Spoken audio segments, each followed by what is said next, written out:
옆에 분들하고 인사하시죠. 하나님 안에 소망을 둡시다.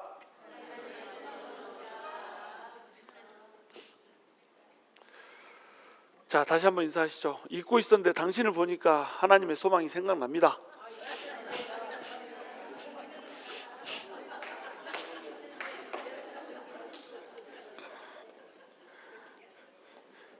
당신의 얼굴은 하나님이 없이는 소망이 없는 얼굴이군요. 막 이렇게 인사를 하면 안 되는데. 자, 오늘은 영혼의 닷 예수라고 하는 제목으로 히브리서 6장 13절에서 20절 말씀 이제 나누기 원합니다. 자, 지금 히브리서 6장은 가장 어려운 문제를 다룬다고 그랬어요. 한 번 예수를 믿고 구원받은 사람이 타락하였을 때 이 사람은 구원을 놓치게 되는가, 이것에 대해서 명확한 경고를 합니다. 너네 배도하여 가지고 한번 뭐 신령한 은사를 맛보고 주님의 이 안에 있는 그 모든 능력들을 맛보고 그리고 나서 하나님을 떠나버리고 또 타락해버리면 다시 예수님을 십자가에 못 박는 거하고 똑같은 거야. 다시는 회개하여 돌이킬 수 없는 거야. 이렇게 이제 얘기를 해주는 겁니다. 회개하여 돌이킬 수 없다라고 한 이유는 뭐냐면, 진짜로 배도하면 절대 회개할 수 없다는 얘기를 하는 게 아니라고 그랬어요. 회개해서 돌이킬 수 없다라고 하는 얘기는 뭐냐면, 주님 안에서만 회개할 수 있다는 겁니다. 예수 그리스도 안에만 회개할 수 있고 예수 그리스도 안에서만 돌이킬 수 있다는 거예요. 예수님만이 유일한 길이요 진리요 생명이라고 하는 거예요. 그 얘기를 해주고 있는 겁니다. 그러니까 주님만이, 예수님만이 길인데 그 길을 너희에게 주었음에도 불구하고 너네가 유일한 길이신 예수님을 만약에 떠나버려 가지고 유대교로 다시 돌아가 버리면 유대교에서 어떻게 회개할 길을 찾냔 말이에요. 유대교에서 회개한다 그러면은 짐승제사 다시 드릴 거 아니에요. 양 잡고 소 잡고 염소 잡고 비둘기 잡고 이래가지고 회개하려고 할 텐데, 짐승의 피로 너네 죄를 회개할 수 있냐? 그것들은 그냥 그림자였을 뿐이야. 예수님이 진짜야. 예수님한테로 돌아오지 않으면, 예수님을 통해서 하나님께 나오지 않으면 너네는 절대 회개할 수가 없는 거야. 이 얘기를 해주고 있는 겁니다. 그러니까 배도를 했다, 이 말은 뭐냐면 예수님 말고 다른 길이 있다라고 생각을 했기 때문에 배도를 한 거예요. 예수님만이 길이라고 생각하면 배도를 할 수가 없는 겁니다. 근데 예수 말고 다른 길을 통해서도 하나님한테 갈 수 있다고 생각하니까 유대교로 돌아간 거 아니에요. 그러니까 예수님을 십자가에 못 박았던 그 유대인들이 했던 그거하고 똑같이 너네가 예수님을 2번 십자가에 못 박는 거하고 똑같아. 이렇게 엄중한 경고를 해주는 겁니다. 절대로 예수님을 떠나면 안 돼 라고 경고를 해주는 거예요. 그러면서도 이들이 흔들리고 있는 이유는 뭐 때문에 흔들렸다고요? 낙심 때문에 흔들렸다는 거예요. 벌써 2주 빼먹어버리니까 뭔지 모르겠죠? 낙심 때문에 흔들렸단 말이에요. 시험이 오고 유혹이 오니까 그 낙담으로 인해서 흔들렸다. 그러면 우리 하나님께서는 우리가 낙심한 것을 이해해요, 안 해요? 이해를 해주시는 겁니다. 너네가 그 상황에서 연약하니까 흔들릴 수 있지 라고 이해를 해주는 거예요. 그러면서 낙담됐으니까 이제 뭘 해줘야 되겠습니까? 격려를 해줘야 되는 거예요. 그래서 경고를 엄중하게 한 다음에 그 다음에는 이제 뭘 해준다고요? 격려를 해준다고요. 그러면서 내 사랑하는 형제들아 막 이렇게 불러가면서 너네는 더 좋은 길이 있도다, 더 좋은 것을 너네가 가졌도다, 이렇게 얘기하면서 그들의 구원이 무너지지 않았음을 설명해 주는 겁니다. 그래가지고 몇 가지의 예를 들어준다고요? 이걸 다 기억하시네. 2가지의 예를 들어준다는 거예요. 그래서 첫 번째 예가 뭐였습니까? 채소밭과 가시밭의 예였잖아요. 너네가 채소밭, 땅이 예수 그리스도를 인해서 땅을 딱 이렇게 기경을 해놨는데 거기서 예수님을 잘 붙들고 채소를 내는 채소밭이 되어버렸어. 그럼 어떻게 해요? 하나님이 거기서부터 채소를 걷어가지고 아이고 잘했다, 채소를 냈구나, 이렇게 해준다는 거예요. 근데 만약에 잘 못 붙들어가지고 가시를 내버리고 엉겅퀴를 내버리면 어떻게 해요? 주님이 불로 태워버린다는 겁니다. 주님이 가시 먹고 살 수는 없잖아요. 채소를 먹어야지. 그러니까는 가시를 어떻게 한다? 불로 태워버린다는 거예요. 불로 태워버리면 가시가 타는 거예요? 땅이 타는 거예요? 가시가 타는 겁니다. 그러니까 예수 그리스도라고 하는 땅 위에 세워져 있는 구원은 없어질 수가 없다라고 하는 격려를 하고 있는 겁니다. 너네는 지금 현재 구원을 놓친 자들이 아니야. 배도해서 예수님을 떠나버린 자가 아니야. 너네는 지금 너네한테 온 그 낙담 때문에 가시를 내고 있는 가시밭일 뿐이지만 언젠가는 불로 태워버릴 거다. 그러면 너네 가시 엉겅퀴 다 불로 타는 거야. 그때 아무것도 남는 것이 없는 그런 사람이 되면 안 되잖아. 그러니까 끝까지 주님을 붙들어야 돼. 그러면서 그 다음에서 뭘 얘기를 해주고 있어요? 믿음, 소망, 사랑을 얘기해 주잖아요. 믿음을 가지고 소망을 가지고 사랑을 끝까지 하면서 인내하고 하나님을 바라봐라, 이렇게 얘기를 해주는 겁니다. 그래서 뭐라고 얘기해요? 너네가 했던 사랑들, 너네가 했던 수고들 하나님이 단 하나도 기억에서 지우지 않고 잊어버리지 않고 전부 기억해 준다는 거예요. 여러분, 우리가 하나님을 위해서 수고하고 헌신했던 거, 작은 헌신, 작은 수고 하나하나, 여러분이 했던 도미니카에 보냈던 헌금들, 멕시코에 보냈던 헌금들, 그리고 또 이번에 네팔에 보내게 될 헌금들, 그리고 그것을 위해서 여러분 피땀 흘려서 사회 속에서 일했던 것들, 여러분 사회 속에서 일해가지고 그 피땀 흘려서 번 돈 가지고 와가지고 얼굴 보지도 못한 네팔 사람들한테 보내잖아요. 그 무슨 낭비예요? What a waste. 근데 발음이 구려요. 왜 웃어불어? 근데 우리 주님은 어때요? 우리 주님은 그것을 전부 기억한다라고 얘기해 주는 겁니다. 너네가 지금까지 성도들을 사랑했고 이제도 지금도 성도들을 사랑하고 있는 그 한순간 한순간을 주님이 한 방울도 잊어버리지 않고 전부 기억해 주고 있어. 그러니까 걱정하지 말고 끝까지 믿음, 소망, 사랑을 가지고 주님을 붙들어 이 얘기를 해 주는 겁니다. 이게 첫 번째 예예요. 채소박과 가시밭의 예. 두 번째 예가 뭐라고요? 좀 컨닝 좀 하시면 안 될까? 오늘 나오는 게 두 번째 예잖아요. 두 번째 예가 아브라함의 예를 들은 겁니다. 하나님이 아브라함을 찾아서 아브라함한테 언약을 줬잖아요. 그리고 이 약속을 주시면서도 하나님께서 맹세까지 해버렸단 말이에요. 자, 그러면 아브라함이 잘해서 이 언약과 맹세를 받은 거냐? 아니면 아브라함을 무작정 하나님이 불러가지고 언약과 맹세를 하나님께서 주시고 이것을 그대로 하나님이 지켜버리신 거냐? 이걸 물어보는 겁니다. 그 하나님께서 아브라함한테 일방적으로 찾아와서 언약과 맹세를 해줘 버렸고 그것을 예수 그리스도 안에서 완전히 이루어 버렸기 때문에 너네 구원은 흔들릴 수 없는 거야, 이 얘기를 해주는 거예요. 그러니까 너네가 예수를 믿고 배교하면 절대 회개하고 돌이킬 수 없다, 이렇게 얘기하고자 하는 것이 아니고 끝까지 예수 그리스도를 붙들어라. 그러면 너네는 흔들리지 않는 나라를 선물로 받았고 결코 놓칠 수 없고 취소될 수 없는 구원을 선물로 받았기 때문에 하나님이 선물로 주고 하나님이 은혜로 준 것을 사람의 공력이나 사람의 어떤 잘못으로 취소할 수도 없고 또 더할 수도 없다, 이 얘기를 해주고 싶은 겁니다. 그래서 두 가지 예를 들었다고 그랬죠. 그래서 오늘은 그 두 번째 예인 누구에 대해서 얘기한다고요? 아브라함에 대해서 이제 얘기를 한다는 겁니다. 13절 함께 읽습니다. 시작. 하나님이 아브라함에게 약속하실 때에 가리켜 맹세할 자가 자기보다 더 큰 이가 없으므로 자기를 가리켜 맹세하여 이르시되 내가 반드시 너에게 복주고 복주며 너를 번성하게 하고 번성하게 하리라 하셨더니, 이렇게 나와 있습니다. 자, 하나님이 아브라함한테 찾아오셨습니다. 그리고 약속을 주셨어요. 근데 하나님께서 약속을 주실 때에 하나님이 약속을 한번 딱 줘버리잖아요. 자, 아브라함을 불러서 어떻게 하셨습니까? 아브라함이 어디 있었어요? 원래 갈대아 우리에 있었지 않습니까? 근데 갈대아 우리에 나타나가지고 하나님이 야, 너는 본토 친척 아비집을 떠나라, 막 이렇게 해가지고 떠났습니다. 그래가지고 어디로 갔습니까? 데라가 데리고 하란으로 갔잖아요. 그렇죠? 하란에 가가지고 있는 아브라함을 하나님이 다시 또 부르십니다. 하란으로 이제 데라가 데리고 가는데, 데라가 왜 데리고 가죠? 이때는 가부장제이기 때문에 아브라함한테 뭔가 일이 벌어졌어요. 아브라함이 뭔가 하나님을 만나고 이렇게 이사를 해야 되는 이런 상황인 겁니다. 근데 데라가 같이 이사를 하는 거예요. 데라와 나중에 보면은 바단 아람에 가서 그 형제간의 딸인 누구를 데려오죠? 리브가를 데려오잖아요. 기억 안 나세요? 리브가를 데려오잖아요. 그렇죠? 그러니까는 가족들이 전부 다 이사했다, 이렇게 보면 되는 겁니다. 근데 데라의 뜻이 뭐예요? 데라. 얼른 데라, 막 이런 뜻이에요? 데라. 데라의 뜻은 지체하다는 뜻입니다.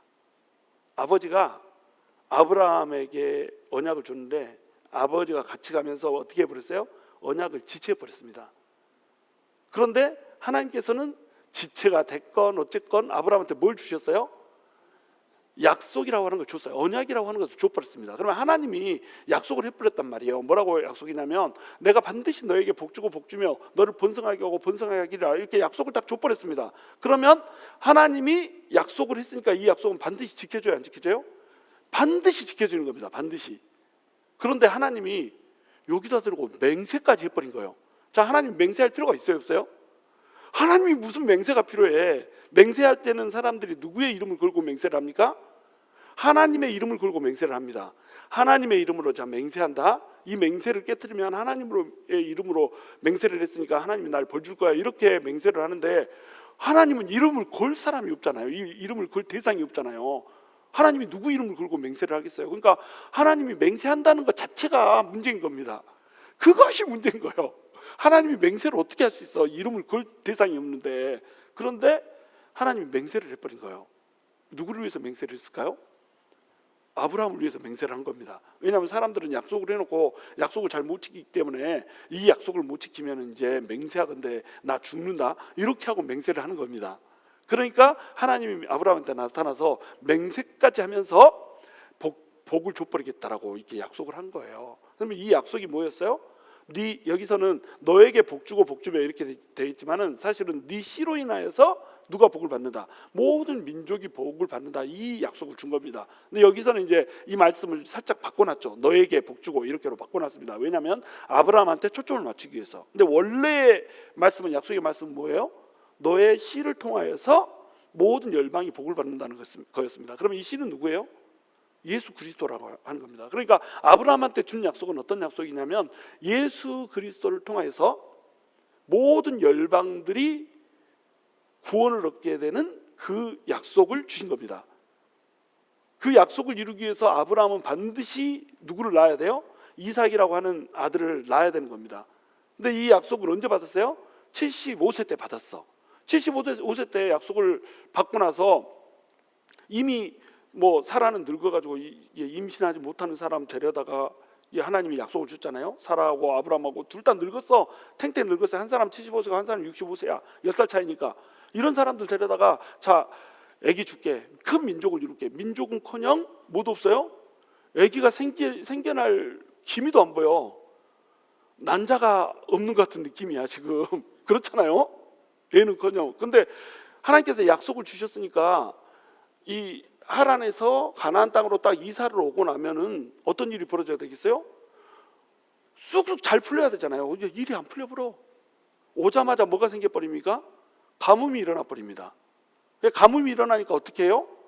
이 땅을 하나님께서 약속의 땅으로 주셨으니까 여기서 어떻게 하든지 버티고 있으면 하나님이 어떻게 해주시겠지, 이렇게 하면 되는데 어디로 가요? 애굽으로 가버리잖아요. 그렇죠? 애굽으로 가가지고 뭔 짓을 해버립니까? 야, 바로가 네가 제일 이쁘니까, 굉장히 이쁘니까 너를 뺏어가려고 나를 죽여버리면 안 되니까 내 여동생이라고 해라, 이렇게 해가지고 거짓말을 합니다. 사실은 거짓말은 아니죠. 여동생은 맞습니다. 그 사촌 여동생이죠. 여동생이니까 여동생이라고 해라. 뭐 그 거짓말도 아닌데 어쩌냐? 뭐 이렇게 하면서 아내를 팔아먹어 버린다니까요. 그러니까 이 아브라함은 하나님의 언약을 튼실하게 이렇게 붙드는 사람은 아니었다는 거예요. 형편없는 믿음을 가지고 있는 사람이 누구였어요? 아브라함이었습니다. 그러니까 아무런 믿음도 없는 형편없는 이런 사람, 이 사람이 우상 숭배자였잖아요. 우상 숭배자이면서 하나님의 음성을 직접 들었음에도 불구하고 이 약속을 지키기 위해서 하나님이 어떻게 하든지 나를 살려줄 거야, 이것을 신뢰하면서 그렇게 뚜벅뚜벅 걸어가는 이런 사람이 아브라함은 기어다녔다? 아니었다는 겁니다. 자, 그래가지고 이 아브라함이 살고 있는데 나중에 어떻게 됩니까? 소돔과 고모라 그쪽에 롯이 가서 살게 되잖아요. 그러면서 5 왕이 쳐들어와가지고 막 전쟁을 해가지고 그 롯을 잡아가 버립니다. 롯을 잡아가 버리니까 아브라함이 자기가 직접 길렀던 병사를 데리고 와가지고 어떻게 하냐면 이 5명의 왕을 물리쳐 버려요. 자기 사병 가지고 5명의 왕을 물리친다는 게 이해가 되십니까? 이건 하나님이 해준 거란 말이죠. 하나님이 해줘가지고 하나님이 진짜로 나랑 함께 하는구나, 이렇게 하는 것을 그는 뼈저리게 느꼈습니다. 그래가지고 조카 롯과 그 가족들을 전부 다 살려갖고 데려와 버렸어요. 그렇게 했는데 이제 그 다음 장으로 넘어가면은 아브라함이 공공의 적이 돼 있습니다. 아브라함이 5명의 왕을 전부 다 물리쳐 버렸잖아요. 그러니까 우리 편이 됐을 때는 굉장히 강하고 듬직하고 좋았어. 근데 5명의 왕을 물리쳐 버린 아브라함이 자기 주변에 살고 있어. 그 사람이 이방인이잖아요. 히브리인, 그러니까 물을 건너온 자인데 물 건너서 온 저쪽에 있던 사람이 와가지고 사는데 너무 강해. 자기 사병 가지고 5명의 왕을 물리쳐 버렸다니까. 그러니까 공공의 적이 돼 있는 겁니다. 그러니까 두려움이 와버린 거예요. 만약에 이때에 하나님께서 이삭을 주셨다면 두려움이 오지 않았겠죠? 하나님이 약속을 주셨는데 뭐 한 5년 지났다고 합시다. 몇 년 지났다고는 얘기 안 했으니까 한 5년 지났다. 그런데 5년이 지나도록 준다고 하는 애는 없고 나는 늙어가고 사라는 더 늙어가고 막 이렇게 하는 겁니다. 여자가 늙어가는 건 좀 특별하잖아요. 남자가 늙어가면 늙어도 이렇게 정자는 나오지만 난자는 끊어지니까. 하여튼간 여자가 늙어지면은 임신을 못하니까 얼마나 불안해요. 근데 5년이 지나도록 애가 안 나오는 겁니다. 그러니 하나님이 내 옆에 진짜로 있을까? 하나님이 주신 언약이 진짜로 내 안에서 성취되기는 하는 걸까? 이러면서 조마조마하는 겁니다. 그런데 그때 누가 나타나요? 하나님이 딱 나타나죠. 하나님이 나타나니까 나타나가지고 저기 아브라함한테 뭐라고 그래요? 두려워 말라? 나는 네 상급이고 네 방패다 이렇게 얘기하잖아요. 내가 네 방패다라고 얘기한 이유가 뭐예요? 누군가로부터 지켜줘야 된다는 상황이 된 겁니다. 그러니까 아브라함이 누구한테 위협을 받고 있는 거예요. 아브라함을 사실 위협할 사람은 없거든요. 하나님이 방패가 되어주니까. 근데 하나님이 방패가 되어준다는 사실을 아브라함이 알아요, 몰라요? 아브라함이 몰라. 우리도 마찬가지입니다. 여러분 비행기 떨어졌다고 그러니까 막 비행기 타고 날아가면 죽을 것 같죠? 안 죽습니다. 하나님 방패가 되어서 여러분 지켜줄 거예요. 그런데 그 사실을 우리는 몰라. 그러니까 어떻게 생각해요? 불안한 겁니다. 두려운 겁니다. 아브라함이 딱 그러고 있어요. 그러니까 하나님 나타나셔서 뭐라고 얘기해요? 내가 네 방패다. 내가 네 상급이다. 두려워하지 말라 이렇게 나타난 겁니다. 그러니까 아브라함이 뭐라고 얘기합니까? 하나님한테 하나님 나한테 뭘 주시겠습니까? 이렇게 얘기합니다. 무슨 얘기예요? 아들 준다면서요. 아직까지 안 줬는데 인제서야 나타나가지고 한 5년 만에 나타나가지고 두려워 말라 내가 네 방패다 상급이다 이렇게 얘기하면은 지금까지 5년 동안 안 줘놓고 지금 뭘 주시려고 그럽니까? 이 엘리에셀이나 양자로 삼아가지고 그냥 내 후손을 맺으랍니다 이렇게 얘기한 겁니다. 그럼 아브라함한테는 어떤 믿음이 있어요? 아브라함한테는 네 후손을 통해서 복되게 할 것이라고 하는 이 약속을 아브라함 끝까지 붙들고 있긴 해요. 붙들고 있긴 한데 뭘 못 붙들고 있어요? 방법이라고 하는 것을 못 붙들고 있는 겁니다. 하나님이 아브라함의 몸에서 날짜, 아브라함과 사라의 몸에서 날짜를 통해서 약속을 이루게 해줄 거라고 하는 이것을 하나님께서 약속해 줬는데 이것을 정확히 하나님이 말을 해주지는 않았단 말이에요. 그러니까 그러면 양자를 통해서 할까? 이런 식으로 흔들린다는 겁니다. 그러니까 하나님이 어찌됐건 약속을 주셨으니까 이 약속을 지켜준다라고 하는 생각은 아브라함이 버려요, 안 버려요? 이거는 버리잖아. 이거에 아브라함이 잘한 겁니다. 아브라함이 잘한 것이 딱 하나 있다면 뭐냐면 나 다시 바벨론으로 돌아가 볼래. 갈대아 우르로 다시 돌아가 볼 거야. 거기가 훨씬 좋았어. 여기는 땅도 좋고 뭐 가뭄이 일거나 막 이러지 않고 내가 애굽으로 내려갈 필요도 없고 이 사라를 팔아먹을 필요도 없고 진짜 여기는 땅이 너무 촉박하다. 비가 하나 뿌리면 이 땅은 진짜 먹고 살 것이 하나도 없네. 이런 땅이 가나안 땅이었다니까요. 그러니까는 하나님의 약속을 아브라함이 오래 붙들지 못했으면 어떻게 됐을까요? 바벨론으로 돌아가 버렸어요. 근데 아브라함은 돌아가지 않았다는 겁니다. 비록 흔들려요. 그렇죠? 흔들리는데 뭐는 붙들고 있어요? 언약만은 붙들고 있다는 겁니다. 언약만은. 그것이 아브라함의 강점이었어요. 비록 믿음이 막 흔들리고 있지만 아브라함이 잘하고 있는 것은 흔들리면서도 잡고 있는 겁니다. 닻을 잡고 있는 거예요. 닻을, 소망의 닻을 잡고 있는 겁니다. 이게 아브라함의 강점이었어요. 그러니까 아브라함이 믿음의 조상이라고 하는 이 얘기 속에는 어떤 의미가 들어있냐면 믿음이 좋지 않음에도 불구하고 결코 칭찬할 만하지 않고 계속 흔들리고 있음에도 불구하고 하나님께서 그 믿음을 계속 키워나가주는 것, 그것이 믿음의 속성이야 라고 하는 것을 가르쳐 주는 것이 첫 번째고요. 두 번째는 뭐냐면 아무리 흔들리고 불안해지고 또 때로는 넘어지고 때로는 엎어지고 막 이렇게 한다고 할지라도 하나님한테 둔 그 소망의 끝만은 놓치지 마라. 이것이 믿음이라는 겁니다. 그 두 가지를 얘기해 주는 거예요. 이 두 가지의 이 서로 역설적인 그게 이해가 되십니까? 이 두 가지를 동시에 얘기해 주는 겁니다. 그렇게 하면서 우리 하나님이 맹세를 하나 해준단 말이에요. 그 맹세가 뭐냐면 횃불 언약이라는 맹세였습니다. 자, 우리 둘이 내가 너한테 약속을 줬는데 네가 이 약속을 잘 못 믿는 것 같아. 그러니까 내가 맹세를 하나 할 거야. 이 맹세는 이제 계약을 맺는 거죠. 그래서 야, 너 짐승들 다 가져와라. 인간들 계약 맺을 때 하는 방식하고 똑같이 우리가 계약을 맺자. 그래가지고 소, 염소, 양 제사 드릴 때 쓰는 짐승들 다 가져왔습니다. 거기다 뭐까지 가져왔어요? 비둘기까지 가져왔습니다. 그래가지고 뭐는 쪼갰어요? 소, 염소, 양은 전부 다 절반으로 쪼갰어요. 짐승을 다 쪼갰습니다. 근데 비둘기는 쪼개요, 안 쪼개요? 안 쪼갰습니다. 그 다른 짐승들이 상징하는 건 뭐예요? 소, 염소, 양이 상징하는 건 예수 그리스도를 상징하는 거예요. 쪼개져야 되는 겁니다. 비둘기가 상징하는 건 뭐예요? 비둘기 같은 성령, 성령님을 상징하는 거예요.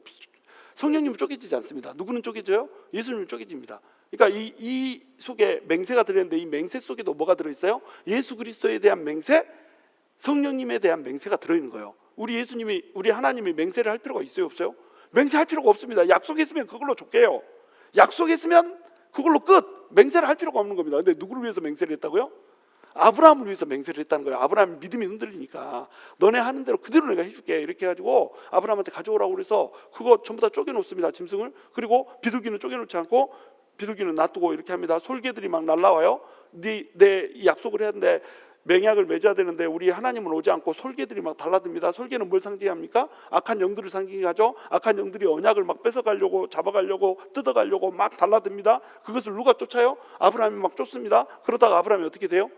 깊은 잠에 들어버립니다. 하도 하나님이 안 오니까 그냥 뻗어버린 거예요. 그런데 이 잠을 누가 들게 하셨어요?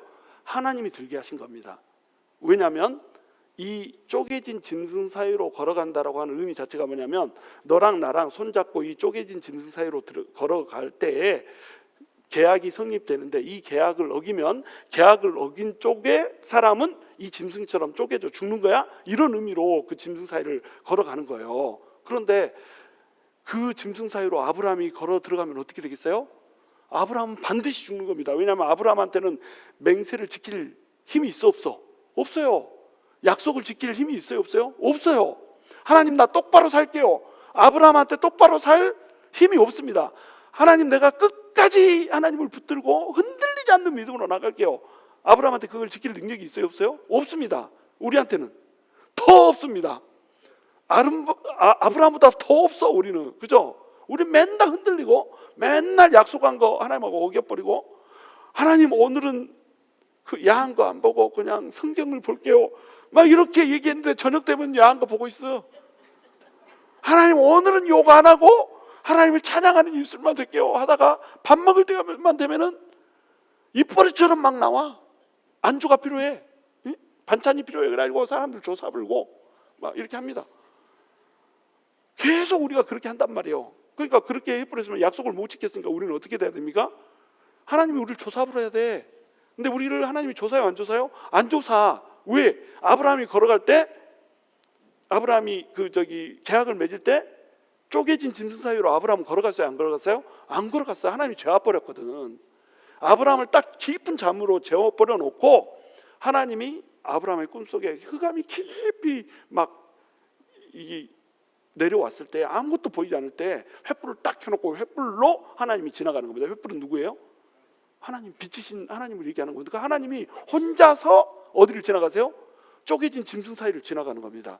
이 쪼개진 짐승 사이를 혼자서 지나가면서 뭐라고 얘기하는 거예요? 그림 언어로 얘기해 주는 게 뭐예요? 만약에 이 언약을 깨잖아. 이 언약이 네 잘못으로 깨지건 내 잘못으로 깨지건 간에 하여튼 이 계약이 깨지잖아. 그러면은 이 사이를 지나간 내가 쪼개질 거야. 이 얘기를 해주는 겁니다.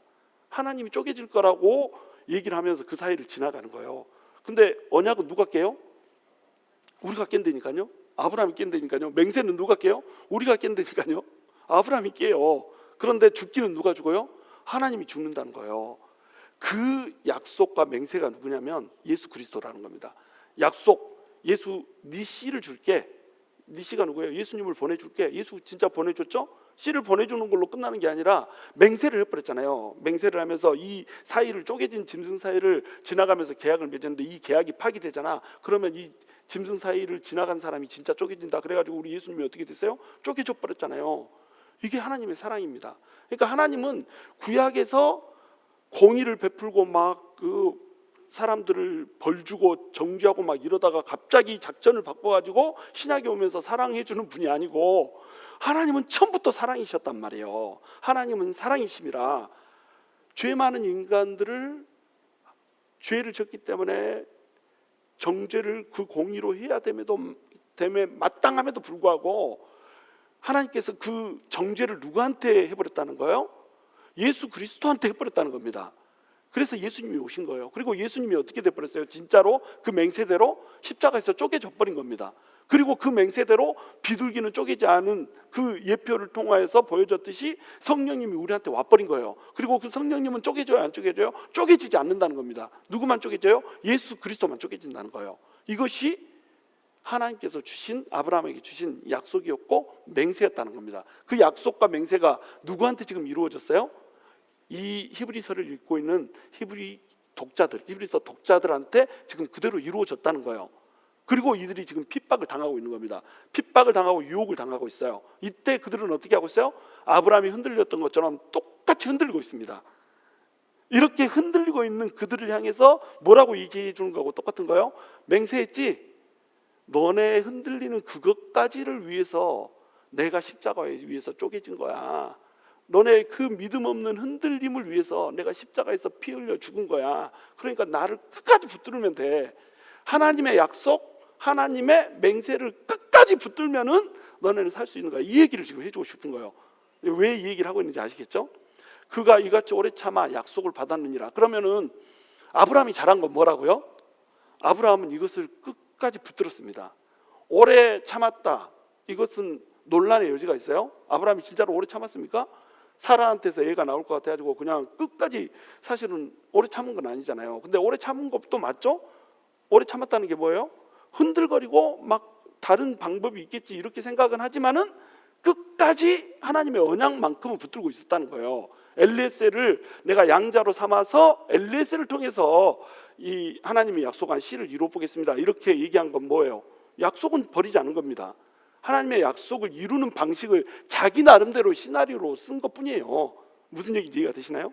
절대 아브라함은요, 하나님을 떠난 적이 없습니다. 하나님의 언약을 버린 적이 없어요. 언약이 한번 딱 주어진 그 순간부터 끝까지 언약을 붙들었어요. 다만 언약을 이루는 방식을 지가 시나리오를 썼을 뿐이에요. 이게 아브라함의 실수고 이게 아브라함의 흔들림이죠. 그러나 아브라함은 오래 참음으로 끝까지 붙들었어요. 그래가지고 그로부터 한 5년 후에 이제 그러니까 85세 됐을 때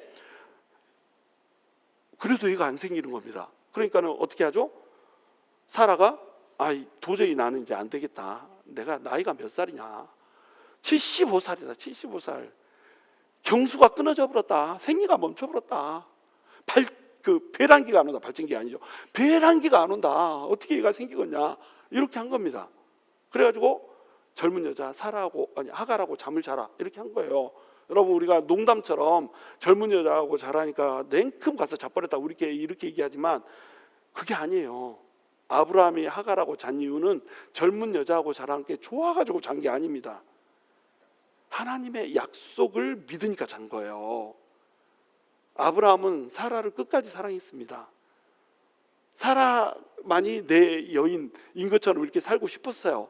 그런데 사라가 늙은 걸 어떻게, 애를 못 낳는 걸 어떻게, 애를 낳으려면 젊은 여자한테서 애를 낳아야지, 그래야 하나님의 언약이 이루어질 거 아니에요. 그러니까 언약을 붙드는 그 오래 참음 속에서 누구를 낳았어요? 이스마엘을 낳은 거예요. 그러니까 오래 참은 거예요. 계속 이거 오래 참고 있는 겁니다. 흔들리고 있지만, 잘못 판단하고 있지만 계속 참으면서 언약을 붙들고 있는 거예요. 그리고 나서 이제 이스마엘이 제법 자랐습니다. 한 14살 됐습니다. 그로부터 한 15년이 지났어요. 그래서 아브라함 99세 되고 이제 그 사라는 몇 살이 됐습니까? 89세가 됐습니다. 진짜 이제 소망 절대 없죠. 근데 거기에 하나님 나타나셔가지고 뭐라고 얘기합니까? 네 몸에서 태어날 자라야 내 언약의 자손이 되리라 이렇게 얘기합니다. 사라의 몸에서 태어날 자라야 내 언약의 자손이 되리라 이렇게 얘기해요. 엘리에셀을 통해서 후사를 맺고자 했을 때는 네 몸에서 태어날 자라야 된다 이렇게 하고 15년 후에, 그로부터 15년 후에 하나님이 다시 나타나갖고는 뭐라고 얘기하냐면 사라를 통해서 날 자라야만이 언약의 자손이다 이렇게 얘기합니다. 처음부터 좀 얘기해 주지. 처음부터 왜 처음에 얘기 안 해주고 너를 통하여서 네 씨가 어떻게 될 거다 이렇게 하고 양자가 됐든 말든지 이런 오해를 불러일으키고 이게 말하게 난 다음에 아니 두 번째 나타났을 때 그 85살 때 나타났을 때 사라하고 너 사이에서 나야 돼 이렇게 얘기해 주면 될 텐데 그때는 또 아브라함 네 몸을 통해서 나와야 돼 여기까지만 얘기해 주고 그로부터 15년 후에 나타나 가지고 사라 몸까지 이제 그때서야 다 완벽하게 얘기해 주는 거예요. 그걸 뭐라고 불러요? 계시의 점진성이라고 얘기하는 겁니다. 하나님이 계시를 주고 약속을 줄 때 통째로 보여주지 않아요. 어떻게 보여주냐면 한 발짝 한 발짝씩 보여주는 겁니다. 그러면 하나님을 온전히 신뢰하는 사람이면 어떻게 하겠어요? 한 발짝 딱 이렇게 보여주면 징검다리 하나 딱 놓아주면은 아, 이 길이 맞는가벼 하고 징검다리 위로 딱 올라간다는 거예요. 그리고 한참 동안 징검다리를 안 놔줍니다. 그러면 거기서 어때요? 일렁 있는 파도속에서 징검다리 위에 올라서 있는 거예요. 언젠가는 징검다리가 또 놓이겠지. 그리고 10년이 지나고 징검다리 하나 놓이고 15년 지나고 징검다리 하나 놓이고 이렇게 해서 걸어갔다니까요. 이게 믿음입니다. 믿음은 뭐다? 오래 참음이다. 믿음은 뭐다? 징검다리다. 한 발짝씩 걸어가는 겁니다. 우리 교회 건물 봐보세요.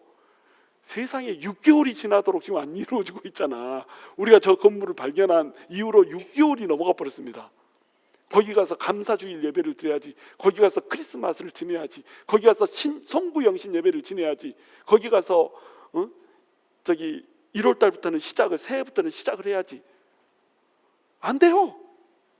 3월 말 돼야 이사해. 그것도 겨우 3월 말에 마치면은 다행이요. 이렇게 합니다. 근데 어때요? 하나님은 그 과정에서 섬세하게 한 발짝 한 발짝씩 우리한테 인도해 가고 있다라고 하는 것을 보여주는 거예요. 그 발걸음을 하나씩 떼울 때마다 우리는 어떻게 됩니까? 믿음이 자라가는 겁니다. 그러면 믿음은 누가 키워주는 거예요? 내가 믿음을 성장시키고 있는 겁니까? 하나님이 믿음을 키워주고 있는 겁니까? 하나님이 믿음을 키워주고 있는 거예요. 아브라함이 이걸 보여주고 있는 겁니다. 이게 믿음의 속성이에요. 근데 아브라함이 잘한 건 뭐라고요? 하나님이 어찌됐건 징검다리 놔줄 거야 하고 오래 참음으로 그 자리에 있었다는 겁니다. 이걸 아브라함이 잘했다는 거예요. 사람들이 이걸 해요? 못해요? 이걸 못해. 징검다리 딱 놔주고 나서 그 다음 징검다리가 안 오니까 뒤로 돌아! 그래가지고 원래 있던 땅으로 고백! 컴백홈도 아니고 막 서태지의 컴백홈 어떻게 부르지? 그거 하는 것도 아니고 너무 오래돼서 모르죠 여러분은. 그래가지고 돌아가 버려. 돌아와요 부산항에. 그러니까 어때요? 믿음에서 떨어져 나가는 겁니다. 그러니까 믿음이 그 언약이 지체가 돼버리는 거예요. 기다리고 오래 참고 거기 있으면은 하나님께서 언젠가 이루실 텐데 그것을 붙잡지를 못해버려요. 근데 아브라함은 오래 참아서 어떻게 했어요? 결국은 약속을 받았어요. 그 약속이 누구예요? 이삭입니다. 이삭을 받아버렸어요. 사람들은 자기보다 더 큰 자를 가리켜 맹세하나니 맹세는 그들이 다투는 모든 일의 최후 확정이니라. 자, 하나님께서 약속을 했습니다. 그 약속을 하고 나서 맹세를 준 이유가 뭐 때문에 그랬냐면 이 약속에 확정을 주려고 했다는 거예요. 흔들리지 않는 믿음을 주려고 맹세까지 해버렸다는 겁니다. 우리 하나님이 횃불 사이에 나타나서 횃불 중에 나타나서 횃불이 쪼개진 짐승 사이로 지나가는 환상까지 그 꿈까지 나한테 보여주셨어. 이걸 보면서 그는 약속을 더 강력하게 붙을 수가 있었던 거예요. 그래서 하나님 맹세 준 거예요. 근데 맹세는 뭐라고요? 모든 일의 최후 확정이라고요. 서로 약속을 할 때는 계약을 맺을 때는 어떻게 합니까? 서로 네고시에이션을 합니다. 여러분 집 사봤죠? 자, 100만 불짜리 집이 나왔습니다. 여러분 얼마에 사고 싶어요? 90만 불에 사고 싶죠? 70만 불? 도둑놈이 완전히 90만 불. 응? 근데 팔고 싶은 사람은 얼마에 팔고 싶어요? 110만 불에 팔고 싶어. 좀 경쟁이 붙어가지고 얹혀서 팔고 싶은데 그러면 사기꾼이지. 그럼 도둑놈하고 사기꾼하고 만나가지고 서로 경쟁을 하는 겁니다. 그렇죠? 그러면 날강도네. 그런데 상대방은 나한테 뭐라고 그래요? 저 사기꾼놈 이런단 말이에요. 사기꾼하고 날강도가 서로 만나서 이제 네고시에이션을 하는 겁니다. 이러니까 빼줘라, 저러니까 못 빼준단 말이에요. 왔다 갔다 이렇게 해요. 그러고 나서 이제 어떻게 합니까? 맹세를 하게 됩니다.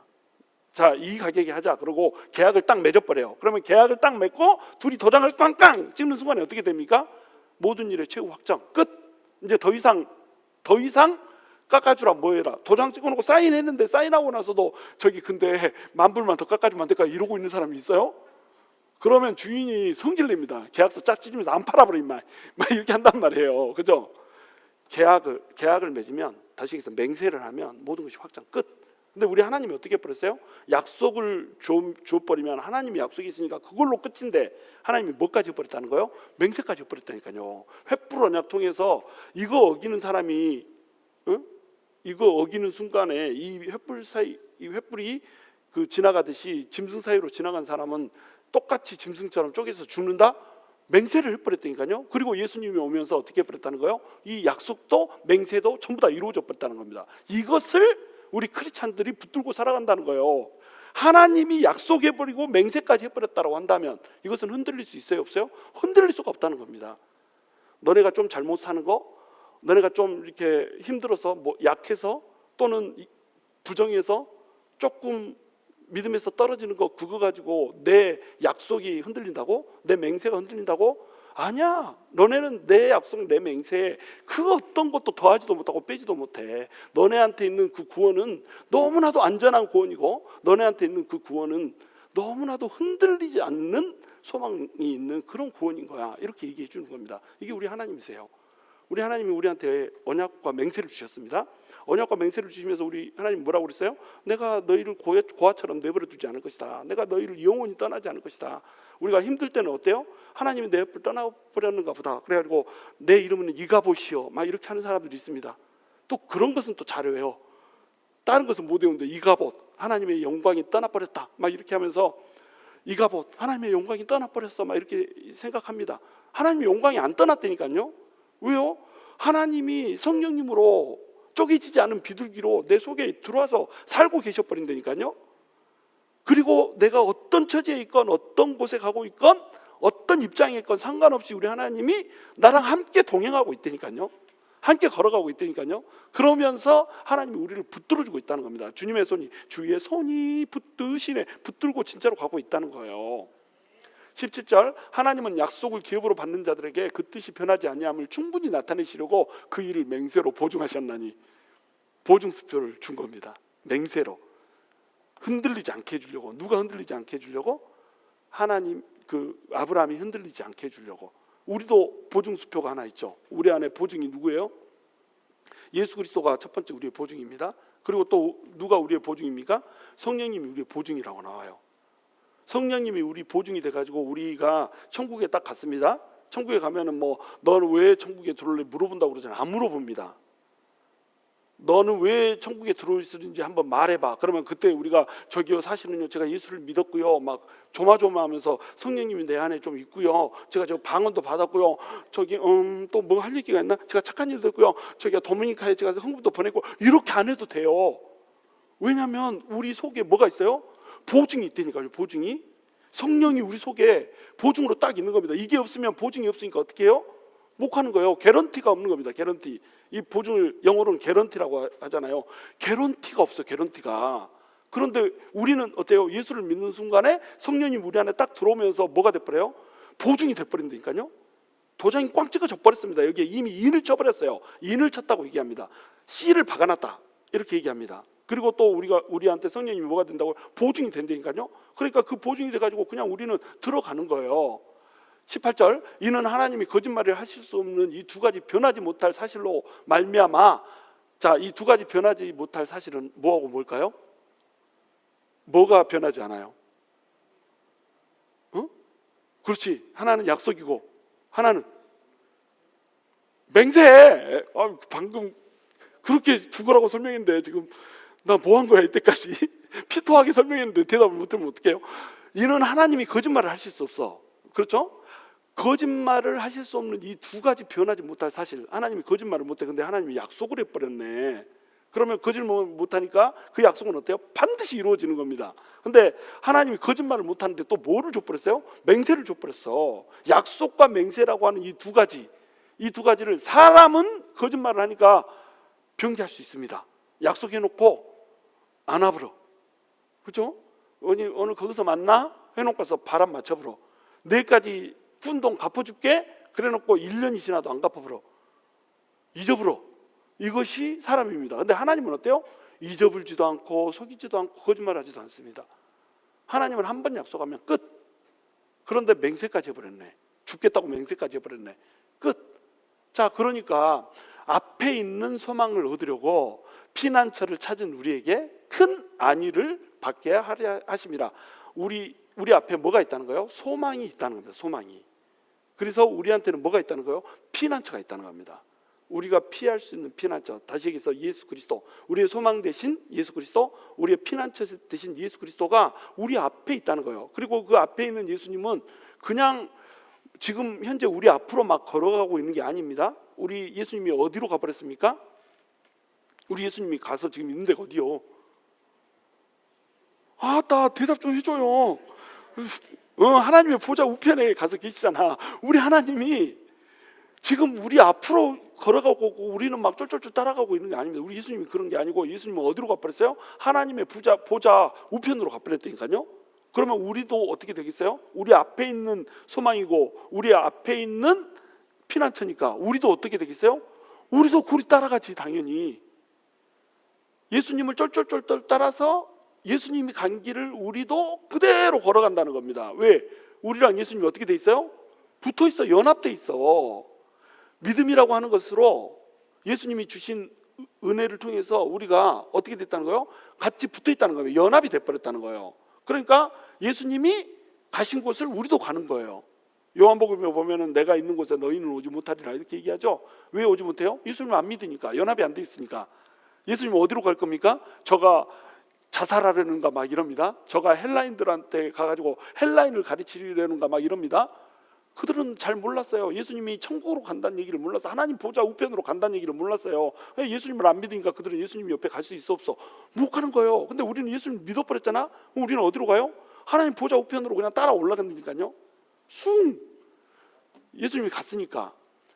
그래서 우리가 큰 안위를 받게 하려 하심이라는 거예요. 그러니까 우리는 죽어도 천국이라는 겁니다. 너네 로마 제국한테 죽을 것 같으니까 너무너무 가슴이 조마조마하고 가슴이 콩닥콩닥하고 그러지, 2근 반 3근 반 해가지고 총 합이 6근이지 막 이렇게 하는데 너네 운명은 6근이 아니고 천국이다야 천국. 이렇게 얘기하는 겁니다. 그러니까 우리가 얼마나 안위가 되겠어요? 얼마나 위로가 되겠습니까? 죽어도 천국이란데, 죽으면 오히려 더 좋은 곳에 간다는데, 죽으면 예수님의 품에 가고 죽으면 하나님의 영광 안으로 들어간다는데, 그 하나님한테 가는 그 구원이 흔들리지 않는 보장이고 절대로 취소되지 않는 보장이라고 하는데, 은혜로 줬으니까 절대로 우리의 행위로 통해서 우리의 흔들림으로 통해서 취소가 안 된다고 하는데 얼마나 안위가 되겠어요? 그것이 그들이 핍박을 이겨내는 힘이었어요. 요셉이 그 형제들을 다 데리고 오지 않습니까? 고센에서 살아야 됩니다. 그러려면 고센에서 살려면 우리가 어떻게 해야 되냐면은 우리 직업이 목축업이라고 하십시오. 목축업, 그러니까 소치는 일, 양치는 일을 하는 사람들을 애굽 사람들은 가증하다고 여깁니다. 더러운 놈들이라고 여깁니다. 그러니까 우리를 자기들 속에다 품지 않고 자기들에서 제일 먼 곳 북쪽 고센에다가 우리한테 땅을 주고 거기에 살게 할 겁니다. 이렇게 얘기한 거예요. 이게 무슨 뜻인지 아시겠어요? 애굽 사람들한테 가증스럽다는 욕을 먹는 것을 요셉은 선택을 한 겁니다. 우리가 목축업 안 하고 농업하면서도 살 수 있어요. 이랬으면 그들은 그냥 농사지으면서 애굽 사람들 틈에 섞여서 살 수 있었습니다. 근데 그들은 목적지가 어디였어요? 애굽이라고 하는 세상이 아니었어요. 그들의 목적지는 가나안이라고 하는 천국이었습니다. 그러니까 어때요? 애굽 사람들 전부 다 싫어합니다. 저 더러운 것들, 양이나 치고 소나 치고 저 목축업하는 더러운 것들, 소똥이나 치고 양똥이나 치고 저 더러운 것들, 이렇게 손가락질 했습니다. 근데 그 손가락질 받는 것을 어때요? 응당하게 여겼습니다. 손가락질 하려면 해라. 내 갈 곳은 애굽이 아니라 가나안이다. 내 갈 곳은 이 세상이 아니라 천국이다. 이렇게 생각했던 겁니다. 애굽 땅에서 가증스럽다고 그들을 지탄하는 그 핍박을 그들은 자처해서 받았어요. 왜요? 그들이 갈 곳이 이 세상보다 훨씬 좋았기 때문에, 약속이기 때문에, 가나안이라고 하는 그 약속의 땅을 하나님 주셨기 때문에 그 약속을 끝까지 붙은 겁니다. 이게 요셉이에요. 우리도 그런 사람이 돼야 되는 거예요. 여러분, 우리가 세상에서 이렇게 예수 믿는다라고 하는 것을 커밍아웃 하지 못하는 이유가 뭐예요? 막 숟가락 떨어뜨려 놔서 주스면서 기도하고 막 코 풀면서 킹 하면서 기도하고 이런 이유가 뭐예요? 이 세상을 중요하게 생각하기 때문에 그래요. 이 세상에서 사람들이 나를 평가하는 그 평가를 하나님의 약속보다 더 중요하게 생각하니까 그런 겁니다. 하나님이 너무 중요해 버리잖아요. 세상 사람들이 날 뭐라고 하는 거 아무 상관이 없어져 버립니다. 날 뭐라고 욕하고, 너 환자냐, 너도 병자냐, 너 광신도냐, 너 예수쟁이냐, 사막 잡신이나 믿냐, 너도 성경 불화경을 믿냐, 아무리 욕을 해도요, 그 욕을 먹는 것을 오히려 자처해 버립니다. 왜요? 우리가 포커스하는 방향이 다르거든. 우리의 목적지가 하늘이거든, 땅이 아니거든. 그러니까 땅에서 누가 뭐라고 하는 건 그냥 개 짖는 소리로 들어버린단 말이에요. 이 정도의 영성은 가져야 되는 거 아니에요? 우리가 예수님을 보증으로 가졌는데, 성령님을 우리 보증으로 가졌는데 이 정도 영성은 가져야 되는 거 아닙니까? 세상을 콧방귀 끼는 영성 정도는 가져야 되는 거 아니에요? 자, 19절, 우리가 이 소망을 가지고 있는 것은 영혼의 닭 같아서 튼튼하고 견고하여 휘장 안에 들어가나니 그리로 앞서가신 예수께서 멜기세덱의 반차를 따라 영원히 대제사장이 되어 우리를 위하여 들어가셨느니라. 자, 이렇게 되어 있습니다. 자, 우리가 이 소망을 가지고 있는 것은 뭐하고 똑같냐면 영혼의 닭 같다고 그럽니다. 우리 영혼, 우리 뭐 영과 혼이, 영혼과 육신이 분리될 때 영혼만 얘기하는 게 아니에요. 우리 영혼이라고 하는 것은 우리 전체를 얘기하는 겁니다. 우리 인격 전체, 우리의 전 인생, 전 삶이 닻을 가지고 있다는 거예요. 닻은 언제 쓰는 겁니까? 풍랑이 칠 때 배가 흔들리지 말라고 쓰는 거잖아요. 그죠? 그래서 닻을 어디다 내려요? 바다에다 내립니다. 그렇죠? 바다에다 내리면 배는 풍랑이 쳐도 흔들리지 않아요. 그렇죠? 근데 우리의 닻은 어디에다가 내려버렸습니까? 바다에다 내린 것이 아니라 하늘에다 올려버렸다. 닻을 어디에다 올려버렸어요? 하늘에다 올려버렸어요. 영혼의 닻. 우리 영혼의 닻은 어디에 가 있냐면 하늘에 가 있습니다. 왜? 예수님이 우리의 닻인데, 예수님이 우리의 소망이고 우리의 닻인데 예수님이 어디로 가버렸어요? 하나님의 보좌 우편으로 가버렸다니까요. 튼튼하고 견고하여 휘장 안에 들어가는 이 휘장은 뭡니까? 휘장은 뭐하고 뭐를 막는 거예요? 성소하고 지성소를 막는 게 휘장이잖아요. 성소까지는 제사장들도 들어갈 수가 있었어요. 근데 지성소는 아무도 못 들어가. 1년에 한 번, 1년에 하루 4차례만 대제사장이 들어갔다 나왔다 하는 거예요. 대제사장도 함부로 들어가지 못하는 곳이 뭐였어요? 지성소였어요. 이건 땅에 있는 지성소. 누가 데리고 들어갔어요? 누가 들어갔어요? 아론의 반차를 따르는 자들이 들어갔어요. 그리고 일반 사람들은 들어갔습니까? 못 들어갔습니까? 일반 백성들은 죽었다 깨나도 지성소에 못 들어가요. 왜요? 하나님의 임재가 있거든. 이 하나님의 임재 앞에 죄인이 서면 어떻게 돼요? 죽어버려요. 그런데 이 지성소, 땅에 있는 지성소는 결국 누구를 상징하는 거라는 거예요? 뭘 상징하는 거예요? 천국에 있는 지성소를 유표하는 것일 뿐이라는 겁니다. 천국에 있는 지성소는 뭡니까? 하나님의 보좌 우편이라는 거예요. 하나님의 보좌 우편, 거기로 누가 들어가 버렸어요? 예수님이 들어가 버렸어요. 그러면서 휘장은 어떻게 돼 버렸습니까? 휘장 안으로 들어가면서 휘장이 찢어져 버렸습니다. 성소와 지성소를 가리는 휘장이 찢어져 버렸어요. 왜요? 죄인은 하나님 앞에 서면 반드시 죽게 되는데 휘장이신 우리 예수 그리스도가 찢어지면서 피를 흘려버렸습니다. 그리고 우리의 죄를 전부 씻어버렸어요. 우리가 지성소 안으로 들어가지 못했던 이유는 죄 때문에, 죄인이 하나님의 영광 앞에 서면은 죽어버릴 수밖에 없기 때문에, 지옥불에 떨어질 수밖에 없기 때문에 우리가 지성소로 들어갈 수 없었거든요. 그래서 휘장으로 가려놓거든요. 너네는 들어가면 죽어. 휘장이 금지의 역할을 한다고 생각하지 마세요. 휘장은 보호의 역할을 한 겁니다. 너네 함부로 들어갔다 죽지 말아라고 휘장이 쳐 있었던 거예요. 이 휘장이 얼마나 두껍냐면 이런 얇은 커튼이 아니에요. 5cm, 10cm 되는 이런 커튼, 녹군을 꼬아서 만드는 커튼이에요. 양쪽에서 5마리의 소, 5마리의 소, 총 10마리의 소가 끌어당겨야지 찢어지는 게 휘장이었어요. 그 휘장으로 막아놓고 너네 들어가면 죽어, 절대 안 돼, 들어가지 마, 이렇게 한 거였어요. 이게 누구예요? 예수님이에요. 너네 들어가면 안 돼. 구약시대에 예수님이 아직 쪼개지지 않았을 때, 아직 예수님이 우리를 위해서 죽어주지 않았을 때는요, 들어가면 죽어, 안 돼, 큰일 나, 이렇게 해주고 계신 분이 예수님이었어요. 그런데 예수님이 어떻게 해버렸습니까? 너네 죄를 내가 씻어줄게 그러면서 쪼개지고 피를 흘려가지고 우리한테 뿌려버렸습니다. 어린 양이 되셔가지고 우리한테 뿌려버렸어요. 대제사장이 돼가지고 자기 자신이 희생 제물이 돼가지고 제사를 드리면서 단 한 번의 제사로 우리가 성소로 들어갈 수 있게, 지성소로 들어갈 수 있게 피를 뿌려버렸어요. 그러면서 우리의 죄가 어떻게 돼버렸습니까? 씻겨져 버렸어요. 죄가 씻겨져 버렸으니까 이제 죄 없어. 그럼 어디로 들어갈 수 있어요? 하나님의 존전 앞으로, 지성소 안으로 들어갈 수 있게 돼버린 겁니다. 지금 그 얘기를 하고 있는 거예요. 근데 그 지성소는 이 땅에 있어요? 하늘에 있어요? 하늘에 있는 지성소니까요. 하나님의 보좌 우편으로 우리 예수님이 들어가 버린 겁니다. 근데 누가 들어갔어요? 예수께서 멜기세덱의 반차를 따라 영원히 대제사장이 되어 우리를 위해 들어가셨느냐. 대제사장은 원래 누가 하는 겁니까? 땅에서는 아론의 후손들이 하는 겁니다. 레위 지파 중에서도 특별히 아론의 후손들만 대제사장을 할 수 있게 돼 있어요. 그리고 그 아론의 후손들만 1년에 하루 4차례 지성소로 들어갔다 나왔다 할 수 있는 겁니다. 다른 날은 절대로 못 들어가. 지성소로 들어가기 전에는 자기도 양으로 피를 뿌려서 죄를 씻고 들어가야 됐습니다. 잘못해서 죄를 흠이 있고 또는 까만 털 하나가 여기에 이렇게 뼈쪽 나온 그런 양이었다. 여러분 그 콩 반점 있듯이 여기에 콩 반점 하나 까만 거 있는 염소였다. 그런 양이었다. 그걸로 피를 뿌려서 잡아가지고 죽였으면 어떻게 됐어요? 대제사장? 거기 죽습니다. 지성소 들어가다 그냥 꼬꾸라져 죽어버려요. 자, 그런 곳인데 우리 예수님이 대제사장이 됐었단 말이에요. 이거 예수님이 대제사장이라고는 사실을 이들은 이해를 할 수가 없었습니다. 왜요? 대제사장은 누구여야 돼? 아론의 후손이어야 돼.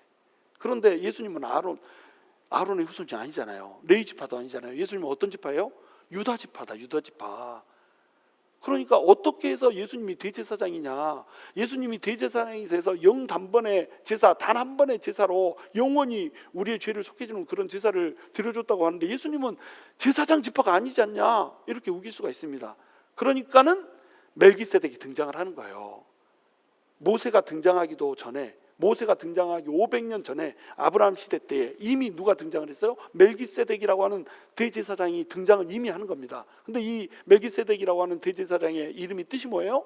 멜기ጼ데크. 제데크가 뭡니까? 의, 멜기, 왕, 의의 왕. 그리고 어디의 왕입니까? 살렘의 왕. 의의 왕이고 평강의 왕이에요. 평화의 왕입니다. 정확히 예수님을 얘기하고 있죠. 근데 이 멜기세덱이 창세기에 등장하고 훅 사라져 버립니다. 나오질 않아요. 부모도 없고 또 뭐 어디서 왔는지 근원도 없고 어디로 갔는지 뭐 그런 방향성도 없고 그냥 어디서 왔는지 어디서 와가지고 어디로 가는지 알 수는 없지만 하여튼간 등장을 했다가 사라져 버려.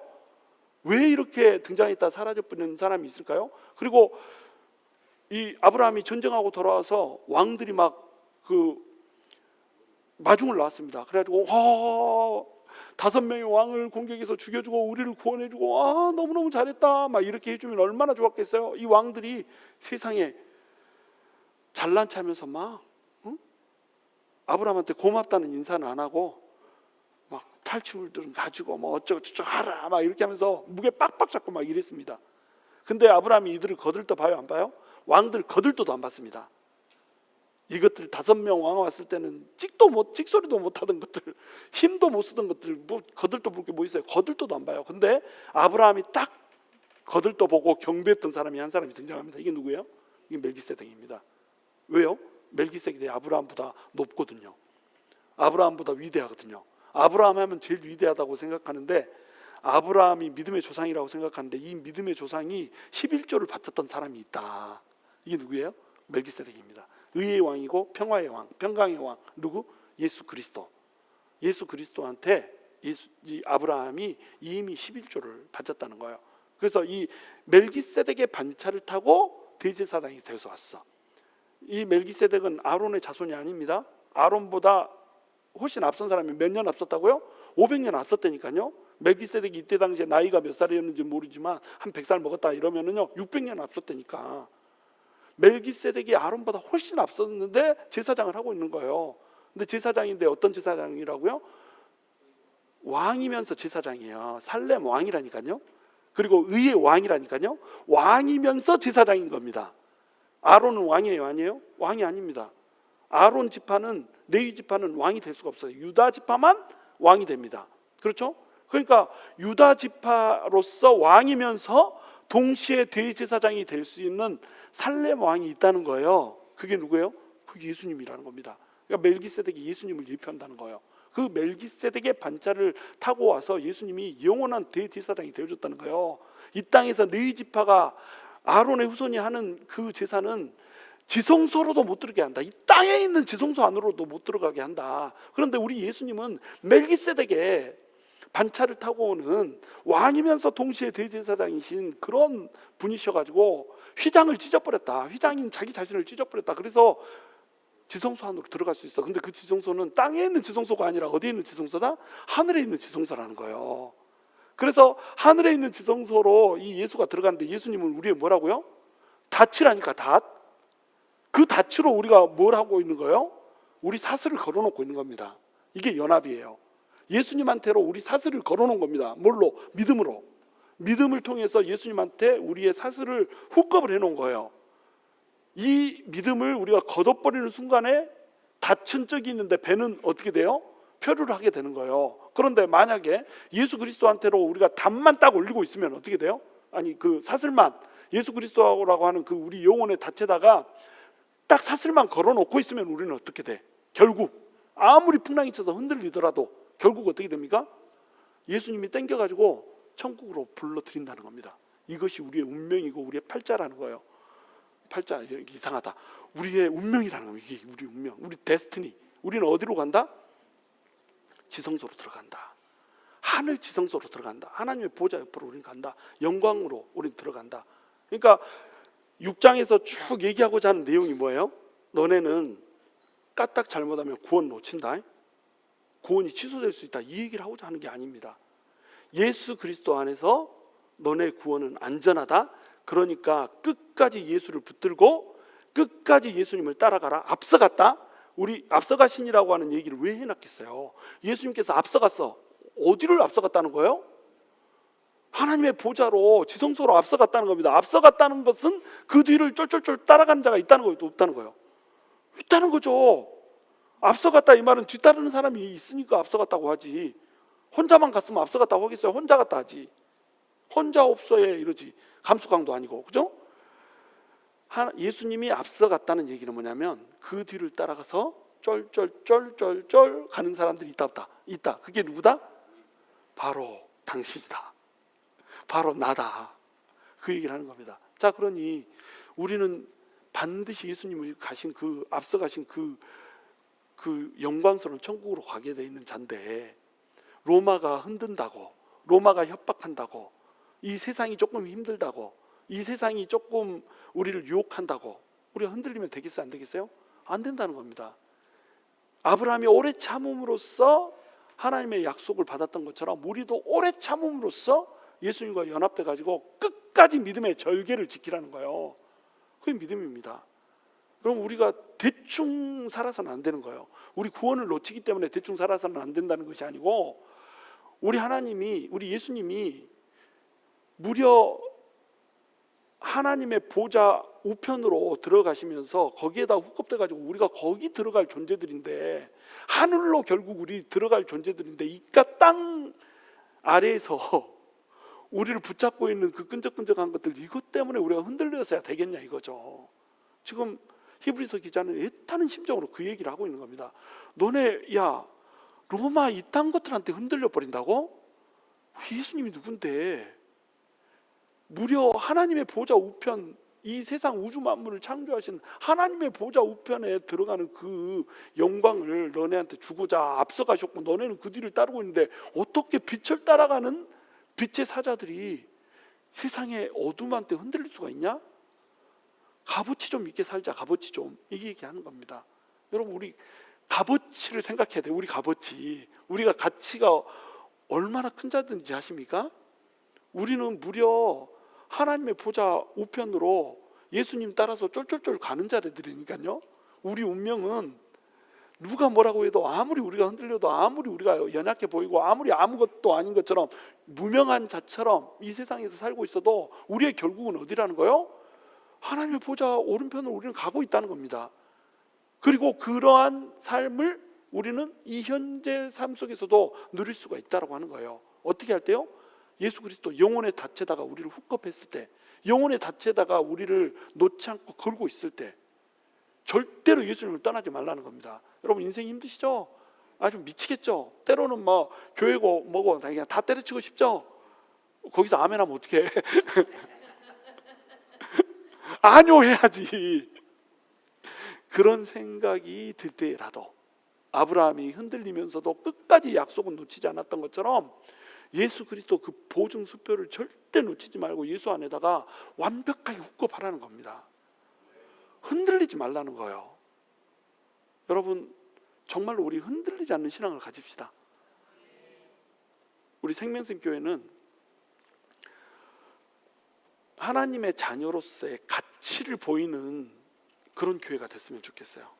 우리 성도들은 정말로 이 세상 속에서 다른 사람들 다 흔들린다고 하더라도, 흔들흔들 막 요동친다고 하더라도 생명샘교회 성도는 야, 하나님의 자녀라고 하는 것이 저렇구나. 어떤 바람이 불어도 닻이 튼튼하고 닻에다가 확실하게 훅겁을 해놓고 있기 때문에 절대 흔들림이 없구나. 이런 성도들 됐으면 좋겠어요. 병들어서 아프고 뭐 사업은 제대로 되지 않고 자식도 내 뜻대로 안 되고 부모도 내 속을 썩이고 심지어는 사랑해서 결혼했다는 배우자들마저도 내 뜻대로 안 되고 막 이렇게 될 때 여러분, 우리가 바라봐야 될 건 뭡니까? 예수님 한 분밖에 없어요. 우리 영혼의 닻, 나를 흔들리지 않게 하는 것은 우리 영혼의 닻이신 예수밖에 없습니다. 그것이 우리 소망이고요, 그분이 우리가 살 수 있는 힘을 주는 겁니다. 왜냐하면 흔들리지 않는 소망이니까. 그걸 놓쳐버리니까 우리가 흔들리고요, 그걸 놓쳐버리니까 우리가 요동치면서 파도 속으로 가라앉는 거예요. 이 너무 쉬운 공식을 왜 이렇게 모르는지 몰라. 근데 우리 생명샘교회 성도들은 어떤다? 안다는 거야. 그러니까 신앙생활이 얼마나 재밌습니까? 이걸 아니까 흔들리지 않잖아요. 그렇죠? 딱 고정돼가지고 그냥 누가 뭐라 해도 바람 쳐도 막 욕해고 막 이래도 그냥 탁! 이런 성도들이 될 수 있게 되기를 주님의 이름으로 축원합니다.